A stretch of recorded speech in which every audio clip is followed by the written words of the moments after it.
Hello friends, my Pacific wall में आप सभी का स्वागत है। फ्रेंड्स, आज की वीडियो में मैं आपको चंदन छठ, जिसे चंद्र छठ भी कहते हैं, उसकी व्रत कथा सुनाऊंगी। तो व्रत कथा सुनने के लिए पहले हम सीधे हाथ में 7 गेहूं के दाने ले लेंगे और उसके बाद हम लोग व्रत कथा शुरू करेंगे। तो चलिए व्रत कथा शुरू करते हैं। किसी नगर में एक सेठ और एक सिठानी रहता था। सिठानी मासिक धर्म के समय में भी बर्तनों को स्पर्श करती हुई फिरती थी। कुछ समय पश्चात सेठ और सिठानी की मृत्यु हो गई। मृत्यु के पश्चात सेठ बैल बना और सिठानी कुतिया बनी। दोनों अपने पुत्र के घर पर ही रखवाली करने लगे। सेठ का श्राद्ध आया। सेठ के बेटे ने श्राद्ध बड़ा धूमधाम से मनाया। श्राद्ध वाले दिन सेठ के पुत्र वधू ने खीर बनाई, लेकिन वो किसी काम से खीर को खुला छोड़कर बाहर चली गई। उसी समय एक चील खीर के बर्तन में सांप डाल गई। बहू को इस बात का पता नहीं था, लेकिन कुतिया ने सब कुछ देख लिया था। उसे पता था कि खीर में मरा हुआ सांप पड़ा है। कुतिया ने सोचा कि इस खीर को खाने वाला ब्राह्मण मर जाएगा, इसलिए कुतिया ने जल्दी से जाकर खीर में मुंह डाल दिया। बहू को बहुत गुस्सा आया और गुस्से में बहू ने जलती हुई लकड़ी से कुतिया की पिटाई की। कुतिया की रीढ़ की हड्डी टूट गई। बहू ने वह खीर फेंक दी और दूसरी खीर बनाई। सब ब्राह्मण भोजन करके चले गए, परंतु कुतिया को जूठन तक नसीब नहीं हुई।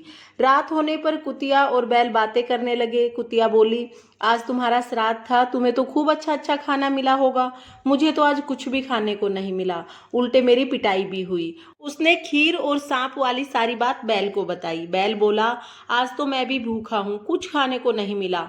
आज तो और दिनों से ज्यादा काम भी करना पड़ा। बेटा और बहू बैल और कुतिया की बातें सुन रहे थे। बेटे ने पंडितों को बुलाकर पूछा कि मेरे माँ बाप किस योनि में हैं। पंडितों ने बताया कि तुम्हारी माता कुतिया योनि में है और तुम्हारे पिता बैल की योनि में है और वो तुम्हारे घर पर ही है। लड़का सारा रहस्य समझ गया। उसने अपने माता पिता बैल और कुतिया जो बने हुए थे उनको भरपेट भोजन कराया और पंडितों से उनकी योनि का छुटकारा पाने के लिए उपाय पूछा। पंडितों ने बताया कि भादवे के महीने में कृष्ण पक्ष में जो छठी आती है, उस दिन कुंवारी कन्या चंद्रमा को अर्घ देने लगे तो ये दोनों प्राणी यदि अर्घ के नीचे खड़े हो जाएंगे तो इनको अपनी योनि से छुटकारा मिल जाएगा। तुम्हारी माँ ऋतुकाल में सब बर्तन छूती थी, इसी कारण इस दोष के लिए उसे कुतिया की योनि में जन्म मिला है। आने वाले चंद्र छठी पर लड़के ने उपरोक्त बातों का पालन किया और उसके माता पिता को कुतिया और बैल की योनि से छुटकारा मिला। हे छठ माता, जैसे आपने सेठ और सेठानी का कल्याण किया, वैसे ही इस कहानी को कहते सुनते हुकारा भरते सभी पर अपनी कृपा दृष्टि बनाए रखना और सभी का कल्याण करना। इस तरह से चंदन छठ की व्रत कथा पूर्ण होती है।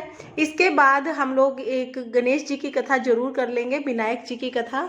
तो आप एक विनायक की कथा सुन लें और उसके बाद जो जल का लोटा है ये चंद्रमा को अर्घ दे दें और जो ये गिलास लिया है, गिलास गेहूं और इसकी दक्षिणा ये पंडित को दे दी जाती है, यानी कि दान कर देते हैं इसको।